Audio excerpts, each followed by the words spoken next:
Welcome, friends. Welcome, residents of Point Place. Welcome to the cemetery on 117th Street. I am Orbius the priest, your humble servant this night. I welcome you, as I said, to this graveyard, here where repose so many of those who have gone on before you and I welcome you most especially on this darksome eve of cloud, of rain, of thunder, of evil. I pray, however, to all that is holy, that this night hold not too much of the last. For we here do not wish any ill will, only the merest of scares, if you shall permit me. Prithee forgive me if I frighten you too much. I am so old. I have been tending these gravestones you see here for many, many years. But where are my manners? Not to you. Not to you. I refer rather incorrectly to those who lie buried here on my left and my right. They are not the dead as you suppose in your ignorance. Your ignorance. Your ignorance. Forgive me, my anger is directed more to myself than to you at my misrepresentation of these persons here. They are rather the resident patients, those who reside peacefully in repose. For they are dead only in flesh and are very much alive in spirit. Do you believe in spirits? Do you believe in the afterlife? Oh, it is real. I have seen it. I have seen it in the eyes of those who I have tended on the very doorstep, the threshold of death. Many look up and see nothing. They have a blank stare upon their face.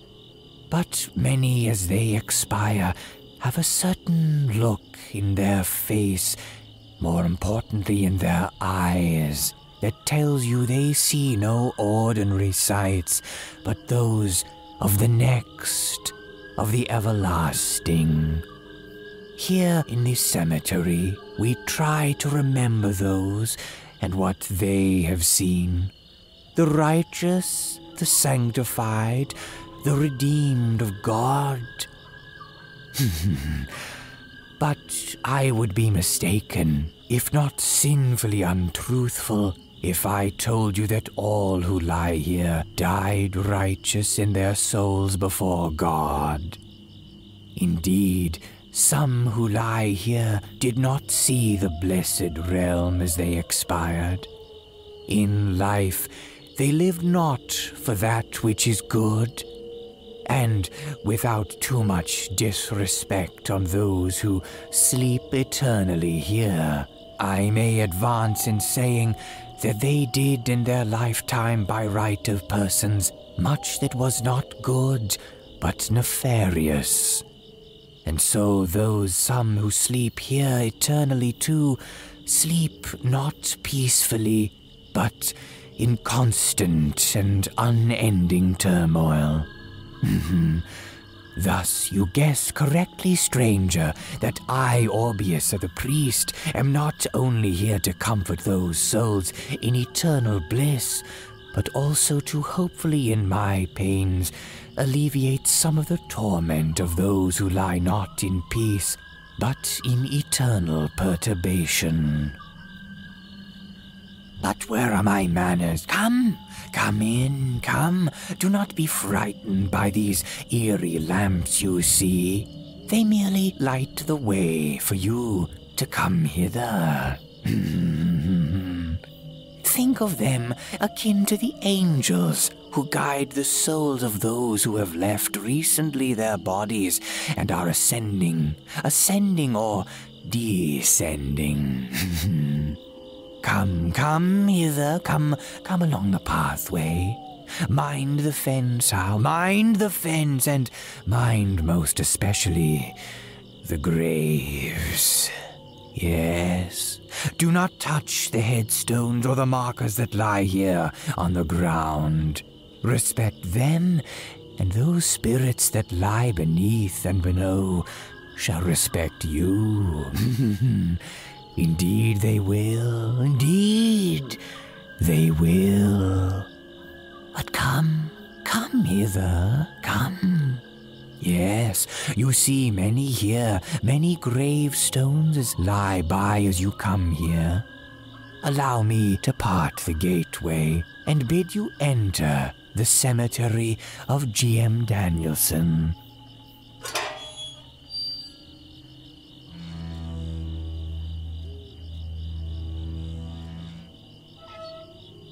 Welcome, residents of Point Place. Welcome. The epithet so mentioned for this cemetery belongs to no ordinary person, no ordinary resident of this place. It belongs to one G.M. Danielson, Count G.M. Danielson, a vampire of some significance, some infamy of long ago. He now lives here, I should say, in death, remembering his former life. A vampire, Nosferatu, of that undead race that sucked the blood in the night. I unearthed his residence, a coffin you see here plainly inscribed with his surname, long ago. I unearthed it, as I say, and I was remiss for what to do with it. Long I let it sit, and long I tended it. And I suppose one could say that I suffered from that syndrome found in Pandora of the old Greek legend that says she opened the box and let all evil out. Well, I merely let out this vampire, Count Danielson. And my choice, unlike Pandora's, was not wrong. For this vampire is a very strange, very strange, and yet I found amiable sort, as I shall prove to you now by removing the lid of the coffin once more, as I do so now, annually around this time of year, and introducing you to our resident vampire. Come, G.M. Danielson. Come forth, Count Danielson. Greet our guests who have paused by this cemetery which bears your name. Yes, friends, here he comes. Here he comes. Give him a moment to awaken, friends. While he does, let me relate to you exactly why he is, as I said earlier, an amiable sort of Nosferatu. That is the Latin term for vampire, of course. I became aware that Count Danielson not only partook of that most quintessential pastime of his race, the sucking of blood from living beings, specifically women, specifically among those buxom women, it so seems, that was Count Danielson's particular taste, we should say, for which he now does penance in this cemetery. I must add that he also had a habit of storytelling, it seems, in his life before his renewed life began in death. Count Danielson, friends, was somewhat of a master storyteller of long ago, And of course, upon learning this, I regaled him to tell me a story, in no short way, that he prove this claim to me. And friends, friends, I was not disappointed. Count Danielson, I was just relating to these people here, these goodly souls visiting here near Halloween tide, about your vast ability as a storyteller. I was also telling them about this skeleton that they saw on the way here. There are 2 skeletons indeed, actually. And the mold, the fetor, the webs that lie encaked upon the bones tell only but little lately of the story, the great tragedy of their lives. As such, would I presume upon you too much to beg of you a story?